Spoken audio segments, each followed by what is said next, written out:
पाक फौज के तर्जुमान लेफ्टिनेंट जनरल अहमद शरीफ चौधरी ने कहा है कि भारत ने पाकिस्तान के खिलाफ रियासती दहशतगर्दी को एक पॉलिसी के तहत अपनाया हुआ है। भारत की सरपरस्ती में होने वाली दहशतगर्दी के नेटवर्क का मास्टरमाइंड अजीत डोवल है। पाकिस्तान का एटमी प्रोग्राम मुकम्मल तौर पर महफूज है। कोई भी हमारे एटमी प्रोग्राम को निशाना बनाने की जुर्रत नहीं कर सकता। अगर किसी ने पाकिस्तान के एटमी प्रोग्राम के खिलाफ मुहिम जोई की कोशिश की तो ऐसे खौफनाक नताइज होंगे जो शायद दुनिया बर्दाश्त ना कर सके। अल जजीरा को इंटरव्यू में लेफ्टिनेंट जनरल अहमद शरीफ चौधरी का कहना था कि इस्लाम में जिहाद या कताल का इख्तियार सिर्फ रियासत के पास है, किसी फर्द, तंजीम या गिरोह को इख्तियार नहीं है। फितना खारिज का इस्लाम, इंसानियत, पाकिस्तान या पाकिस्तानी रवायात से कोई ताल्लुक नहीं है। उन्होंने कहा कि खारिज की इस्तिलाह उन मुसल्लह गिरोहों के लिए इस्तेमाल की जा रही है जो रियासत और फौज पर हमला करते हैं, जबकि फितना हिंदुस्तान की इस्तिलाह उन दहशतगर्दों के लिए इस्तेमाल होती है जिन्हें भारत की हिमायत, सपोर्ट हासिल है। जबकि दूसरी तरफ chairman People's Party Bilawal Bhutto Zardari ने भारतीय सहाफ़ी करण थापर को इंटरव्यू देते हुए कहा है कि पाकिस्तान पहलगाम हमले की जिम्मेदारी कबूल करने वाले ग्रुप के खिलाफ इंडिया से ताउन के लिए तैयार है और इंडिया को भी BLA और मजीद ग्रुप के खिलाफ पाकिस्तान से ताउन करना होगा। पाकिस्तान किसी दहशतगर्द ग्रुप को सपोर्ट नहीं करता और किसी भी तरह से किसी भी ग्रुप को मुल्क के अंदर या बाहर दहशतगर्द हमलों की इजाज़त हरगिज़ नहीं देता। पाकिस्तान दहशतगर्दी का शिकार मुल्क है, ना कि इसका सहूलतकार। टेक्नोलॉजी के दौर में भारत ये साबित नहीं कर सका कि पहलगाम वाक़े के हमलावर कौन थे। भारतीय अवाम से झूठ बोला गया। हम जंग नहीं, आम चाहते हैं। बिलावल का कहना था कि दहशतगर्दी का आगाज़ अफगानिस्तान से हुआ, अलकायदा और दीगर गिरोहों के जरिए फैलाव हुआ। दहशतगर्द का लफ्ज़ 9/11 के बाद आया। इससे पहले ऐसे ग्रुपों को फ्रीडम फाइटर्स के तौर पर देखा जाता था, जाना जाता था और अफगानिस्तान और सर्द जंग के दौरान लड़ने वालों को इसी तरह देखा गया। बिलावल ने कहा कि उस वक्त भी उनकी वालिदा और उनकी सियासी जमात इस बात की हम ख्याल नहीं थी। बिलावल का कहना था कि हम माजी से भाग नहीं रहे और ना ही माजी की हकीकतों को नज़रअंदाज कर रहे हैं। आज पैनल में हमारा साथ देंगे ज़ैकम खान, हम्माद गजनवी, शहजाद चौधरी, इफ्तिखार अहमद साहब। सवाल अपने पैनल के सामने हम ये रखेंगे कि अजीत डोवल दहशतगर्द नेटवर्क्स का मास्टरमाइंड। डोवल डॉक्ट्राइन खित्ते में अमन के लिए बड़ा खतरा है। इस दहशतगर्द डॉक्ट्राइन का सद्देबाब करने के लिए मजीद क्या क्या इकदामात उठाने होंगे या उठाए जा सकते हैं? शहजाद चौधरी साहब, सबसे पहले आपका कमेंट। महक, देखिए, कोई अजीत डोवल एक नया कैरेक्टर नहीं है पाकिस्तान और इंडिया के मामलात के अंदर। ये 6 साल पाकिस्तान में इंटेलिजेंस पोजीशन के ऊपर इंडियन सफारत खाने में इस्लामाबाद में काम कर चुका है और 6 साल में इसकी ऐसी कामयाबी थी जो ये एक यूनिक चीज़ थी कि 3 साल का टेन्योर होता है, इसको डबल करके 6 साल टेन्योर दिया गया और इतना कामयाब था और इतना ये यानी मकबूल भी था पाकिस्तान के हलकों के अंदर, पाकिस्तानी जहाँ पर ये सोशल हलके हैं, कि इसको जहाँ पे भी चाहता था वहाँ पे इसकी पहुँच थी। लाहौर कराची कोई इसके लिए मसला नहीं था, लाहौर में इसका बहुत ज़्यादा आना जाना रहता था।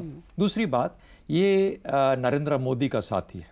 ये 2013 में, अभी नरेंद्र मोदी वज़ीर-ए-आज़म जब नहीं बना था तो ये उस वक्त 2013 में इसने एक वहाँ पे थिंक टैंक में एक ओपन पब्लिक एड्रेस किया था वहाँ के थिंक टैंक को, जिसमें उसने ये कहा था, अजीत डोवल ने, कि मैं पाकिस्तान को या हमें पाकिस्तान को उस तरीके से डील करना चाहिए कि पाकिस्तान अपना आप भूल जाए, यानी हमें भूल जाए और उसके मगरब की तरफ से उसके ऊपर इस किस्म का हमला किया जाए, जो कि फिर आपने देखा कि बलूचिस्तान के अंदर और फिर अफ़गानिस्तान की तरफ से जो मामलात हुए वो हमारे सामने आए।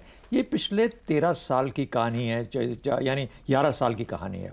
ये पिछले 10 साल से ऑलरेडी NSA पहले है, अभी भी है वहाँ पे, और उसके बाद अब 11वां साल जब ये मोदी साहब का तीसरा टेन्योर शुरू हुआ है, तो वाहिद आदमी है जो कि इतने लंबे टेन्योर के लिए मोदी साहब के साथ जुड़ा हुआ है। मोदी कौन है? मोदी बुचर ऑफ गुजरात है। तो जब आप बुचर ऑफ गुजरात और अजीत डोवल को आपस में मिलाते हो तो आप वो एक डुओ समझते हो, एक जोड़ी ऐसी समझते हो जिसका काम सिर्फ और सिर्फ पाकिस्तान के ऊपर हमले करना, पाकिस्तान को कमज़ोर करना, ये उनका मकसद है। चाहे वो जंग की शक्ल में मोदी करता है या BLA की शक्ल में बलूचिस्तान में जो मामलात आते हैं, या तहरीक तालिबान पाकिस्तान की तरफ से TTP की तरफ से जिसको कहा जाता है हम पे हमले होते हैं, जो खवारिज हैं। दूसरी बात, आज ही के दिन में या कल ही के दिन में आपने सुना होगा कि एक अफ़गान जनरल का इंटरव्यू है जिसमें उसने कहा है कि हमारी जो, यानी उनकी तहरीक तालिबान जो है अफ़गानिस्तान की, वो इंडिया से पैसे लेके इस अंडरस्टैंडिंग पे पैसे लेती है और बेशुमार पैसा लेती है कि वो तहरीक तालिबान पाकिस्तान को और बलूचिस्तान के ग्रुपों को बिल्कुल कोई गज़न नहीं पहुंचने देंगे, उनकी प्रोटेक्शन करेंगे, उनको फ्री मौका देंगे कि वो पाकिस्तान के खिलाफ अपना अमल कर सकें। इसलिए आप देखते हैं कि बावजूद बारहा कहने के जो तालिबान जो हैं, तालिबान की गवर्नमेंट अफ़गानिस्तान में वो बिल्कुल से कोई ऐसा अमल नहीं करती जिसके अंदर कि इनको चेक किया जा सके। तो मुझे लगता है कि इसमें कोई अचंभे की बात नहीं है। मैं खुद 2013 से अजीत डोवल और इसके ऊपर मोदी के ऊपर लिख रहा हूँ। मुझे हैरानगी है कि वो कि अच्छा हुआ कि अभी भी सामने आ जाना चाहिए। आपका सवाल करना क्या चाहिए? करना वही चाहिए जो कि हम इससे पहले ज़रब-ए-अज़्म में कर चुके हैं, करना वही चाहिए जो हम रद्दुल फसाद में कर चुके हैं। पाकिस्तान को एक जिसे कहते हैं कि बिल्कुल मौसर किस्म की और मरकूज़ एक एफर्ट चाहिए इन लोगों को ख़त्म करने के लिए कि अगर हम पहले इनको साफ़ कर चुके हैं तो क्या वजह है कि हम अभी इनको साफ़ नहीं कर सकते। मेरा अपना ख्याल ये है कि गो के पाकिस्तान पे चैलेंजेस इस वक्त हर तरफ से हैं, लेकिन ज़रूरी है कि हम इस मामले के लिए कम से कम, और हमारे पास इतनी कैपेसिटी और ये काबिलियत है कि हम ये काम कर सकें। मेरा ख्याल है उसी तरीके से ध्यान दे के इनका सफाया करना चाहिए जैसे हम आज से पहले कर चुके हैं। ठीक है, ठीक है। ज़ैगम साहब आपकी तरफ आते हैं। बिलावल भुट्टो और DGISPR दोनों ने आलमी मीडिया पर बहुत दो टोक मौक़िफ़ अपनाया है। जंगी महाज हो जाए, सफारती महाज हो जाए, शुक्र अल्हम्दुलिल्लाह हमें कामयाबी नसीब हुई है। पाकिस्तान के खिलाफ भारत का जो प्रोपेगेंडा चल रहा था, एक मुहिम जो चल रही थी, आपको लगता है उस गुब्बारे से हवा निकल गई, ठुस हो गई सब चीज़ें, बयानिया दफन हो गया उनका? देखिए, आपको ये मालूम है कि भारत के रफाल जहाज़, ये रफाल शफाल पूरी एयरफोर्स 4 दिन के लिए ग्राउंड हो गई। यस। लेकिन उससे भी एक बड़ा दिलचस्प काम हुआ था, और वो दिलचस्प काम ये हुआ था कि उनका जो सफारतकारी का रफाल है, डॉक्टर सुब्रमण्यम जयशंकर वजीर खारजा साहब, जी, जंग के बाद वो ग्राउंड हो गए। उनका पता नहीं था भारत को कि वो किधर है, बाहर नहीं निकल रहे थे, और दुनिया में तो उनको कहीं वो दिखाई नहीं रहे थे। भारत के अंदर इतना बड़ा रिएक्शन आया था भारत की सफारतकारी की उस तारीखी नाकामी पर कि भारतीय कौम को ये बताया गया था कि मोदी साहब तो बस अमेरिकी जो सदर है उसके बाद दूसरे नंबर पे मोदी साहब हैं, और अमेरिका के बाद अब दूसरे नंबर पे भारत है। और भारतीय कह रहे थे भाई किधर, इधर तो कोई चावल खाने इसराइल और तालिबान के अलावा कोई आया ही नहीं है, तुमने कैसी सफारतकारी की है। तो ये पाकिस्तान के लिए एक प्राउड मोमेंट है। और उसमें यकीनन जो स्पोक्स पर्सन है, क्योंकि वो फेस होते हैं आपकी डिप्लोमेसी का, वो पूरी कौम की बिहाफ पे बोल रहे होते हैं, तो उनका अपना एक क्रेडिट बनता है।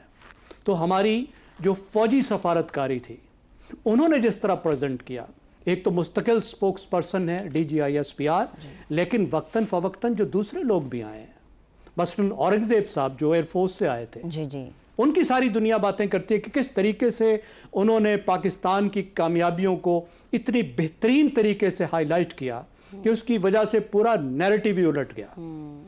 बिलावल भुट्टो साहब सिविलियन साइड से जितनी मैच्योरिटी के साथ, जितने एतमाद के साथ, जितने कंपोजर के साथ मुश्किल तरीन सवालात को, मुश्किल तरीन जर्नलिस्ट को वो हैंडल कर रहे हैं, तो उन्होंने यकीनन बहुत थोड़े वक्त में अपना सिक्का बनवा लिया है। और हम तो बड़े दिन से कह रहे थे जरदारी साहब को कि मत छुपाओ इस नौजवान को, इसको आगे आने दो। अब बिल्कुल ज़ैगम साहब, इसमें हमें फील्ड मार्शल को भी याद रखना है ना, क्योंकि सारी चीजों को तो लीड उन्होंने ही किया ना। देखिए इसमें हमारी जो एक कामयाबी का, मैं उसकी तरफ आता हूँ। बिल्कुल आप ठीक कह रही हैं। देखिए, 2 बातें हैं। एक बात तो ये है कि पूरा जो चेन ऑफ इवेंट्स है, और उसमें फील्ड मार्शल साहब भी और पूरी मिलिट्री भी, देखिए कामयाबी के साथ हर कोई हाथ मिलाता है और नाकामी के साथ कोई नज़र नहीं आना पसंद करता। तो ये पाकिस्तानी फ़ौज का एज एन इंस्टीट्यूशन जो बहुत बड़ी कामयाबी थी, जिसकी वजह से दुनिया में पाकिस्तान का पूरा वेट ही बदल गया, पूरा इमेज ही बदल गया कि दुनिया की एक बड़ी ताकत जो पाकिस्तान से 10 गुना ज़्यादा फ़ौज पे खर्च करती है, उसके एक इक्वल के तौर पर क्या, उससे बेटर के तौर पर सामने आई। तो ज़ाहिर है फील्ड मार्शल साहब उस फौज के सरबराह हैं और उस लिहाज से बहुत अहम है। और उसमें फिर ये सारा काम, ये जिल्लत और रुसवाई हासिल करने के लिए भारत ने जो खुद किया कि बगैर किसी सबूत के, बगैर किसी बात के, बगैर उन लोगों को पकड़े जिन्होंने एक दहशतगर्दी का वाकया किया था, उन्होंने एक ऐसी जंग छेड़ी जो पोटेंशियली एक न्यूक्लियर वार बन सकती थी। पूरी दुनिया शडर करती है इस तस्वुर से ही कि दो न्यूक्लियर ताकतें आमने सामने आ जाए, क्योंकि एक हादसा, एक गलती, कोई गलत प्रोजेक्टाइल का, गलत मिसाइल का फेंका जाना, उसके नतीजे में दुनिया तबाही की तरफ जा सकती है। और ये भारत ने किया। इसकी वजह से भी भारत की सफारतकारी पर ज़रब पड़ी। अब पाकिस्तान की जो सफारतकारी हुई उसका आप मोमेंट देखिए। वो एक ऐसा वक्त है जो बहुत मुश्किल वक्त है। ये ग्रेट पावर राइवलरी का वक्त है कि दो दुनिया की बड़ी ताकतें, एक इस्टेब्लिश्ड पावर और एक नई उभरती हुई ताकत, वो आमने सामने हैं। और दुनिया को जो इस्टेब्लिश्ड ताकत है वो मजबूर कर रही है, धकेल रही है कि अपने आप को हटाओ इधर से, वरना हमें तुम्हें करीब नहीं आने देंगे। लेकिन पाकिस्तान की सफारतकारी का कमाल ये है कि इस तरीके से पाकिस्तान ने अपने एडवांटेज के लिए प्ले किया है कि अमेरिका और वेस्ट के साथ भी उसके ताल्लुकात खराब होने की बजाय वार्म हुए हैं जी, वार्म की तरफ गए हैं। और चीन का तो साथ है ही कि हमारे जो उसके साथ स्ट्रेटेजिक अलायंस है वो तो कितना गहरा हो चुका था, वो भारत ने दिखाया, वो भारत के साथ जंग ने दिखाया है। बिल्कुल ऐसा ही है कि चीन के साथ हमारे ताल्लुकात कितने गहरे हो चुके हैं। एक गहरा ताल्लुक भारत और इसराइल का भी है, लेकिन वो किसी काम नहीं आया जगम साहब।